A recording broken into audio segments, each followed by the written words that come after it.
Hello everyone, this is Cindy and we're going to attempt to do the next group of tags. These are all kind of one theme, and that is using index cards. And I have a lot of ideas, so we'll just try to go through them fairly quickly. One of them is just to take your index card and of course ink it up, and then just put some rickrack or some lace or some sort of trim. You can either put it at the top or the bottom or down the side. So just glue that on, or you could sew it on as well. So that's an idea. Number 27, I believe we're up to. Very simple, and it's a nice little look. The next idea is to put fabric instead of the lace. And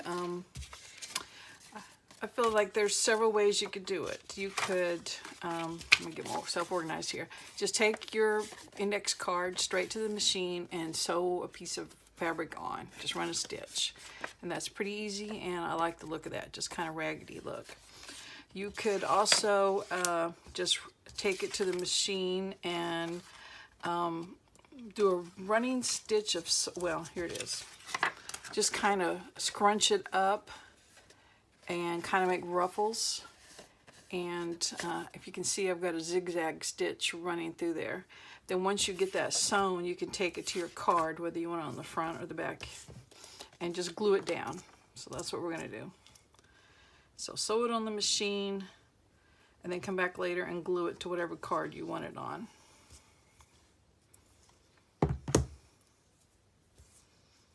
And this was a big scrap, so I put it on one of these larger 8x5 index cards. And it looks like you've sewn it on, but you actually haven't. So that's like some fabric you could prepare in advance. And then you can, I think Gail showed this the other day. Some lady had asked about the machine basting stitch.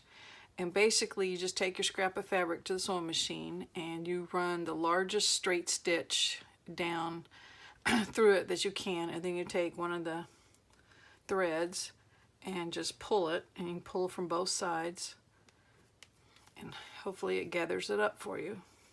And once you get your gathers the way you like them, then you can just take it to your card. I'll glue this one on this side.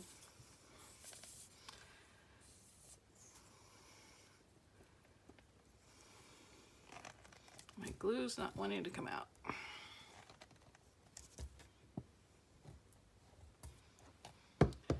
And then of course you could cut your ends and tuck your ends, but I'll do that after it dries and make sure that the ruffles got glued down right.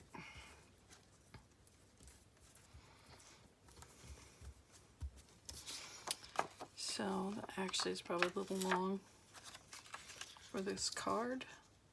Spread it out a little. I can cut that off after it dries.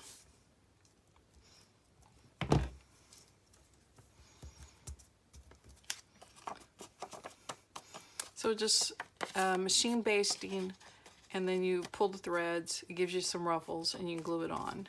Now, just trim that off.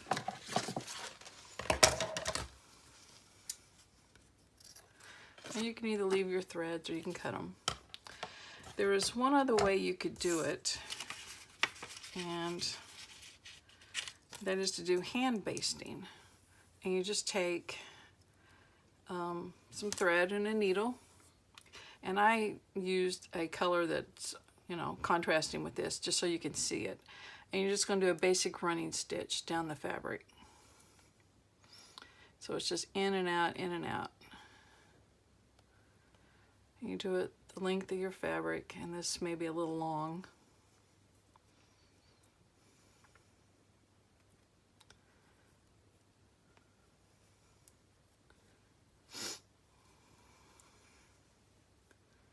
And then, you know, just kind of spread your fabric out on that thread. It is very long. And then once you get the ruffles kind of how you like them, just glue them down.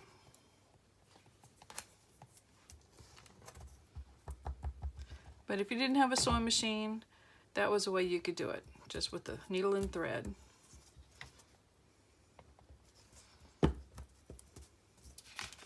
And then of course, once it dried, you can cut it. And of course, you would pick thread that matched your fabric a little better than that. But that way you could see. Well, I've just used that machine, I mean not machine, that hand stitching to ruffle that fabric.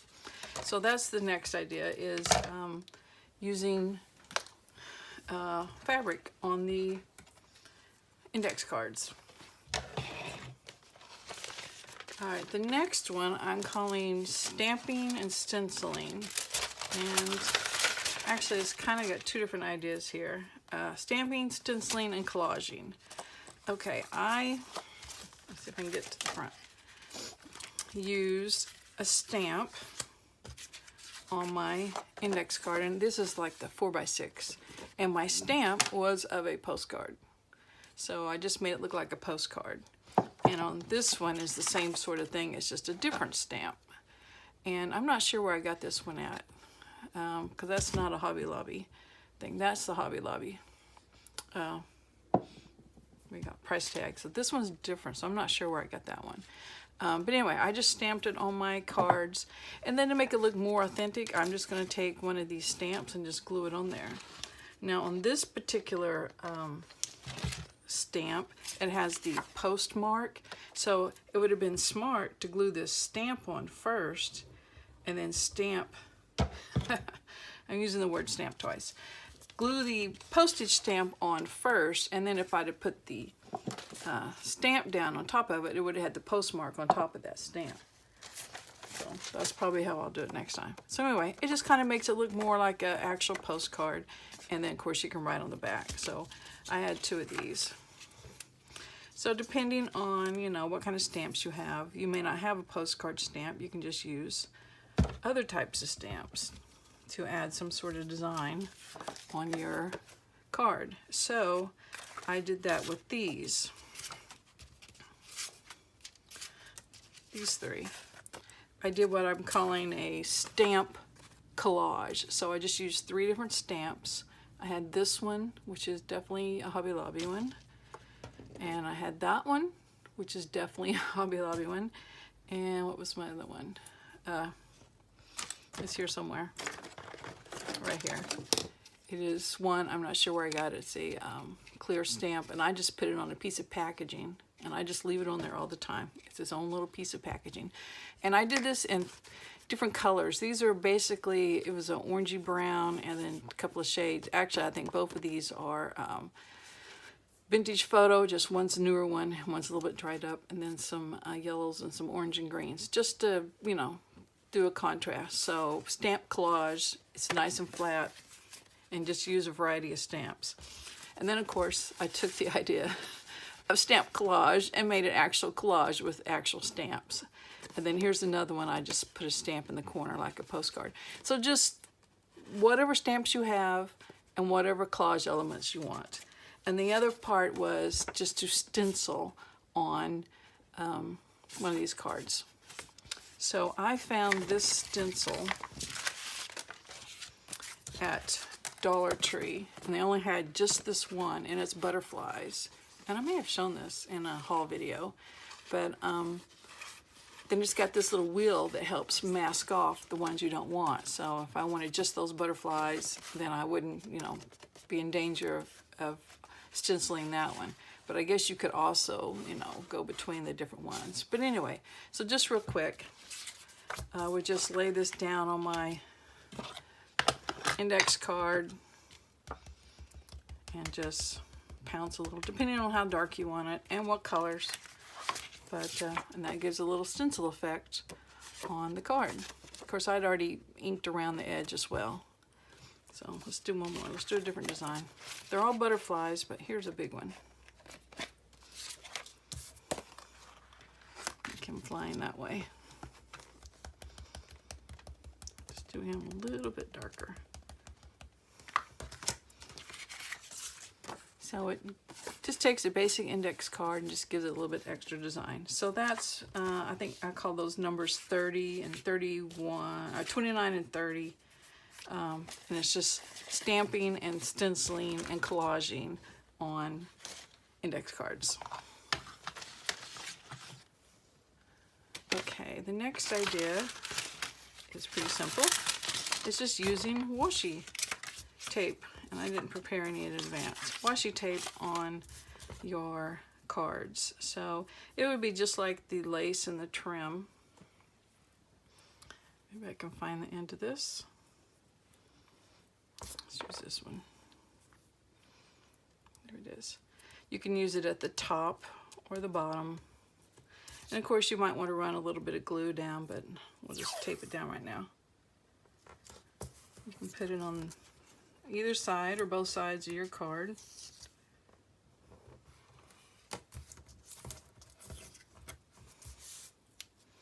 That's one. That's on the top. Let's do on the other side. Put some at the bottom.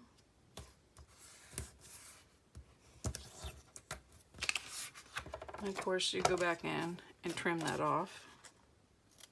And you don't have to just use one type of washi. You could layer different ones. I have more than one on there. There it is, trimmed. And then we made the tags with some washi where we did like a basket weave. So I'm going to kind of do something similar to that on this one. Just kind of cross it over just to give a little bit extra design. Oops.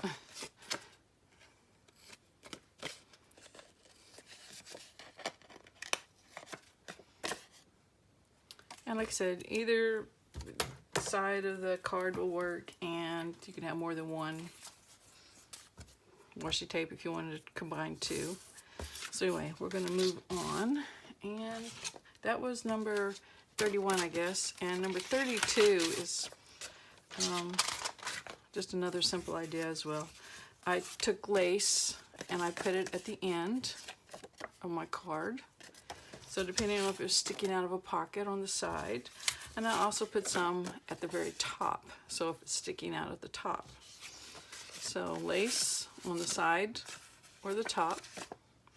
And then I just took the same idea with the index tab and put it at the side or on the top. So just a different way to top them off. I did number 33. Now these are not my original ideas. These came from Wendy's Journal Adventures on YouTube. And if you haven't checked out her channel, you're in for a treat.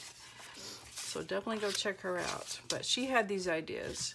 And she basically takes an index card, and it can be any size, folds it in half, and then takes a corner rounder and rounds the top and bottom, and you have a neat little index card or journaling card. And of course you could decorate it up. And let me find my token collage. Just however you want. Washi tape, lace, collage, however you want to decorate it up. So, and you can do it any size. And I did one other thing with it. I took my punch and I punched out a butterfly, and then I thought I'm gonna put just washi on the back. Well, if you do that so it sticks, then the back of the washi isn't real pretty, so I had to do a double-sided type of washi tape. So that was kind of, you know, trial and miss on that. But anyway, you don't even have to do anything. You can just have the little opening there. So I thought, let's do one real quick. So I just got my folded card and a smaller punch. I'm just going to punch that out, and then, you know, you could leave it that way if you want, or I thought, let's just take some of this blue cardstock scrap, and we could put it right behind it, and I think I'll just put some glue around the edges. Of course, it's going to show on the back, and this one doesn't have a pretty back. It doesn't have a very pretty back, so I would probably go back and do something else to cover that up. But that's how it would look. So that's just a way to kind of decorate it up other than stenciling or lace or whatever. And another idea that Wendy showed was to take one of the cards, index cards, and just cut it in two. and then she stamped on it, and then she put, I'm going to go ahead and do the stamp. And it could be any stamp you have, of course. I don't need to say that, but anyway, just stamped on it. And she put a real cute little tab, index tab on hers, but my index tab cutter is too big. It just looks like a hat or something on it. So I took my circle cutter, one of my small ones, and just cut a piece of scrap paper in a circle, and I just bent it over the top. You see how I bent it over the top? So it kind of gives it an extra little touch at the top, but it'll work since I don't have that one punch that she has, or one that will work.